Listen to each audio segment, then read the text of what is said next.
जय हिंद बच्चों। आज हम अपने जो समांतर श्रेणी का जो हमारा चैप्टर चल रहा है, आज हम इसमें से कुछ प्रश्न और लिए हैं अलग अलग टाइप के। इसको लगाने का प्रयास करते हैं। आप लोग वीडियो ध्यान से देखना और प्रश्नों को अच्छी तरह समझना, ठीक है। हमें कमेंट बॉक्स में लिख के बताना। तो चलो बच्चों, देरी ना करते हुए हम लोग क्लास अपनी शुरू करते हैं आज की। यहाँ पे एक प्रश्न लिया है कि 10 और 250 के बीच में 4 के कितने गुणज हैं। 4 के गुणज मतलब 4 के पहाड़े में, ठीक है ना। यहाँ में 4 से कटने वाली कौन कौन संख्याएं हैं 10 और 250 के बीच में। तो देखिए 10 और 250 के बीच की बात कर रहा है। तो 10 के बाद 11 आता है। 11 तो 4 के पहाड़े में आएगा नहीं, 4 से कटेगा नहीं। 10 के बाद क्या आएगा आपका 12। 12 एक संख्या ऐसी है जो 4 से क्या होगी, कट जाएगी। और 250 भी 4 से नहीं कटेगा। तो 250 के बीच में बात कर रहा है। तो यहाँ पे हम 4 से इसको भाग करके देख लेते हैं कि कितना इसमें सबको क्या करना पड़ेगा, घटाना पड़ेगा, जो हमारी संख्या बनेगी जो 4 से कट सके। इसको भाग कर देते हैं। तो 4 छंग 24, कितना बचेगा यहाँ पे 1,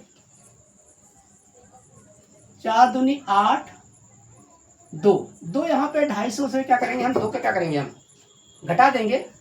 250 में से 2 को घटा देते हैं तो कितना बचेगा हमारे पास 248। मतलब 248 ऐसी संख्या है जो 250 से थोड़ा सा पहले है, जो 4 से क्या होगी बच्चों, कट जाएगी।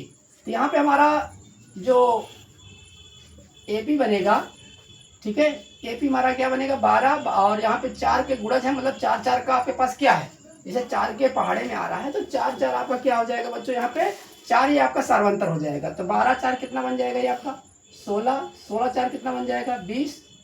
ऐसे करते करते पहुंचेंगे तो लास्ट की संख्या हमारे पास क्या हो जाएगी 200 क्या बन जाएगी 48। क्योंकि यहाँ पे बच्चों ना, जैसे यहाँ पे अभी 250 था, यहाँ पे 2 शेष बचा है। 250 में से 2 क्या करेंगे, घटा देंगे, कितना बचेगा 248। 248 एक संख्या ऐसी है जो 4 के पहाड़े से क्या होगी, कट जाएगी। 4 का गुणज है। देखिए 4 छंग 24, 4 दूनी 8। कहने का मतलब ये हुआ कि हमारा पहला पद क्या हो गया 12 और दूसरा पद 16, अर्थात इनके बीच हमारा सर्वांतर क्या हो जाएगा 4। और ये हमारा क्या हो जाएगा अंतिम पद, मतलब 248 हमारा क्या है अंतिम पद है बच्चों। हमको निकालना है इसमें 4 के कितने गुणज हैं, मतलब हमको निकालना है कि बच्चों यहाँ पे यह निकालना। जैसे हमारा ए की वैल्यू कितना हो जाएगी, ए की वैल्यू कितना हो जाएगी 12 और डी की वैल्यू कितना हो जाएगी हमारे पास 16 में से 12 घट कितना जाएगा 4।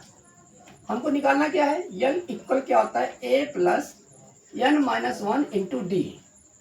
कहने का मतलब है चाहे हम एन का सूत्र लगा दें, एन मतलब ये हमारा आखिरी पद है, एनवा पद है, अच्छा हम एल का सूत्र लगा दें, ठीक है। दोनों का सूत्र क्या होता है, एक ही होता है। एल बराबर भी क्या होता है a plus n minus 1 d. A n बराबर भी क्या होता है a plus n minus 1 into d. यहाँ पे एल की वैल्यू कितना है हमें बच्चों, यहाँ पे एल की वैल्यू कितना है 248 है। ए की वैल्यू हमारे पास कितना यहाँ पे है 12 है।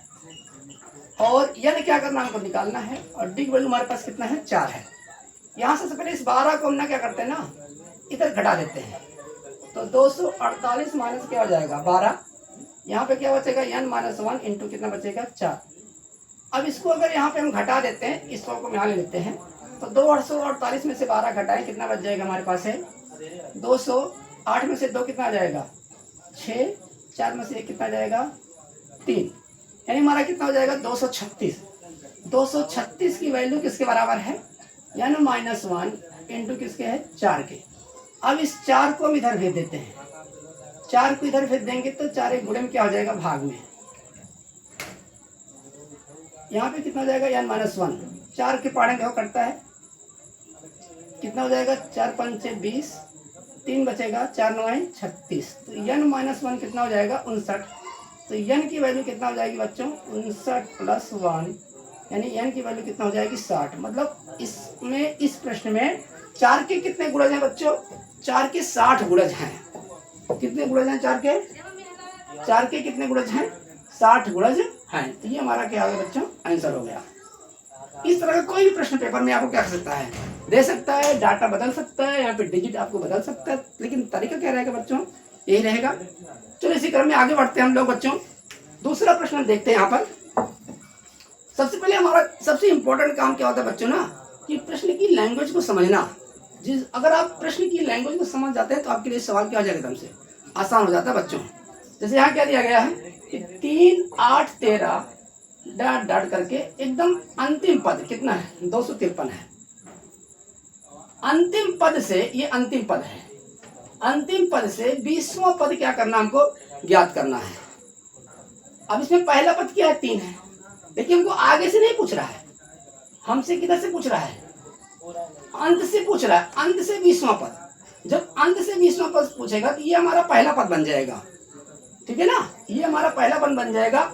और जो हमारा सार्वंतर निकलेगा वो फिर हमको इधर से घटा के इसमें से, ये हमारा पहला, यहाँ पे A2, यहाँ पे A3, ऐसे से करते जाएगा, ठीक है। तो यहाँ पे हमारा पहला पद क्या बन जाएगा बच्चों, यहाँ पे हमारा पहला पद बन जाएगा, सवाल में पहला पद हो जाएगा हमारा कितना, 253।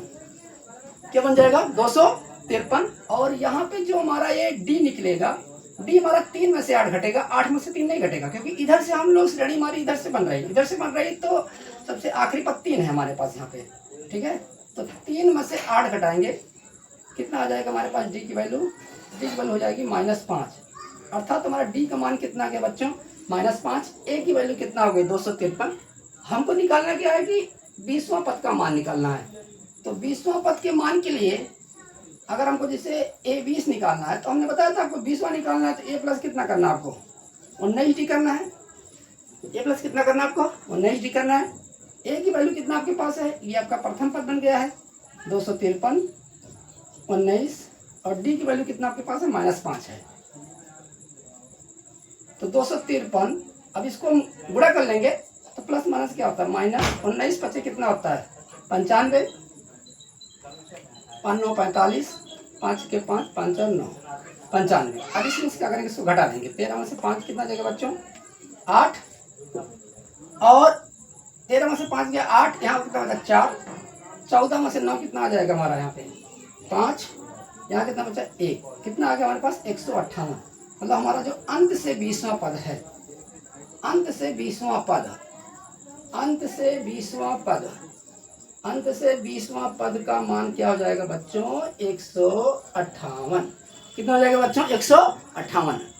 तो प्रश्न को थोड़ा सा यहाँ पे लैंग्वेज चेंज किया गया था, शुरू से ना पूछ करके अंत से पूछा गया था। जब अंत से पूछेगा तो अंत वाले को पहला मान लेंगे, और डी निकालने के लिए फिर जो हम लोग इधर से घटाते थे इसको हम क्या करेंगे, इधर से फिर क्या करेंगे, इसको घटाएंगे, ठीक है। तो जब ए और डी आ जाएगा, जितना आपको पूछा गया, जो पद पूछा जाए उस पद क्या करना, निकाल सकते हैं। इसी क्रम में आगे चलते हैं, एक प्रश्न हमने वो लिया है, यहाँ पे देखिए कि रामकली ने किसी वर्ष के प्रथम सप्ताह में, एक सप्ताह में 50 रुपए की बचत की है। 50 रुपए उसने क्या किया बच्चों, बचत की है, और फिर अपनी साप्ताहिक बचत 17.5 बढ़ाती गई। मतलब हर सप्ताह उसने 17 रुपए 50 पैसे क्या करे, अपनी बचत में बढ़ा रही। जैसे पहली बचत उसकी कितना थी, 50 रुपए की थी, उसके बाद फिर अगले सप्ताह क्या किया उसने, 17 रुपए 50 पैसे और बढ़ाया, फिर उसके अगले सप्ताह 17 रुपए 50 पैसे और हर सप्ताह, मतलब वो प्रत्येक सप्ताह 17 रुपए 50 पैसे क्या कर रही हो, बढ़ा रही है। यदि 90वें सप्ताह में उसकी साप्ताहिक बचत कितना हो गई, 207 रुपया 50 पैसा। मतलब 90वें सप्ताह, मतलब ये हमको पता नहीं कितने सप्ताह बाद, ठीक है, वो 10वां भी हो सकता है, 20वां सप्ताह भी हो सकता है। उसके बाद उसका जो पैसा हुआ गया, कितना हो गया बचत, 207.5। तो हमको यन का मान निकालना है। तो यहाँ पे देखिए हमको क्या क्या पता है। सबसे पहले हम श्रेणी बना लेते हैं।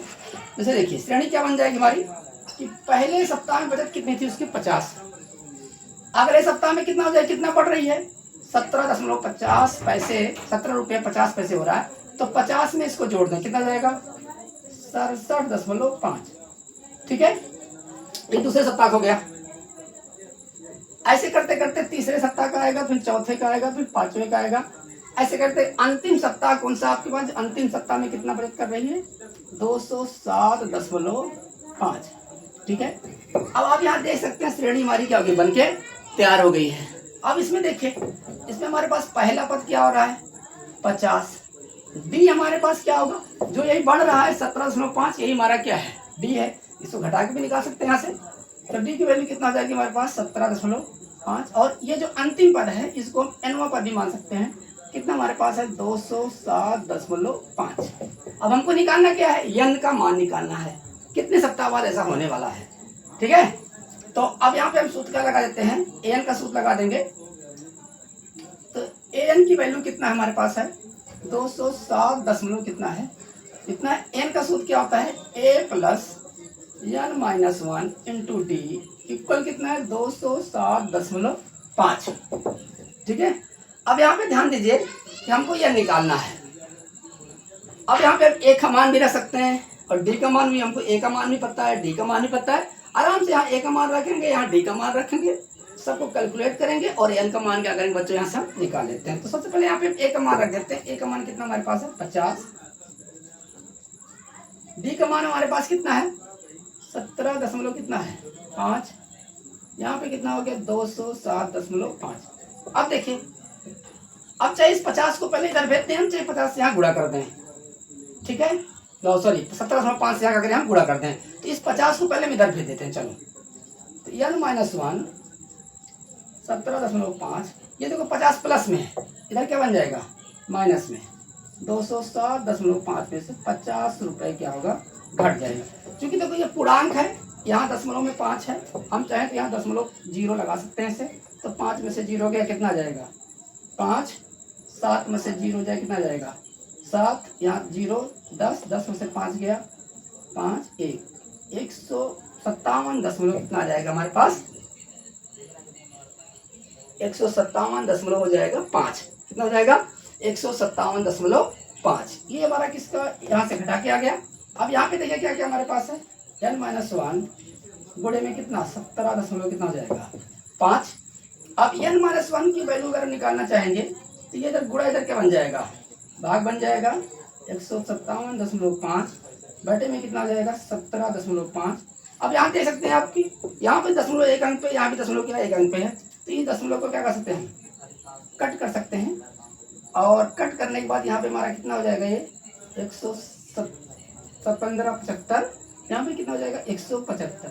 अब देखिए किस गिनती के पहाड़े में आ सकता है 175 से इसको हम भाग करते हैं तो 9 वाले जाते देखो 9 बचे 45, 963, 63 4 67 हासिल 6, 9 91 9 6 15, मतलब 175 को अगर हम 1575 को काटते हैं तो कितना बार जाता है 9 बार। अर्थात कहने का मतलब क्या है n माइनस 1 बराबर कितना आ गया 9। तो n की वैल्यू कितना आ जाएगी, ये माइनस 7 इधर जुड़ जाएगा, कितना जाएगा 9 प्लस 1, तो n की वैल्यू कितना आ गई बच्चों 10। मतलब 10 सप्ताह बाद 10वें सप्ताह में उसके पास 207.50 और 207.5 रुपये हो जाएंगे उसके पास। तो ये बच्चों मैंने आपको यहाँ पर 3 सवाल मैंने बताए हैं, 3 प्रश्न। ठीक है, आप इसी टाइप के आपके बुक में प्रश्नावली में और भी सवाल हैं, आप लोग लगाने का प्रयास करिए। ठीक है, और जो भी आगे और सवाल रहेंगे, अगर आप लोग जो भी सवाल पूछना रहेगा कमेंट बॉक्स में लिख देना हमको। ठीक है, तो मिलते हैं हम लोग अगली वीडियो में। ठीक है, वीडियो देखने के लिए बहुत बहुत आप लोगों का धन्यवाद।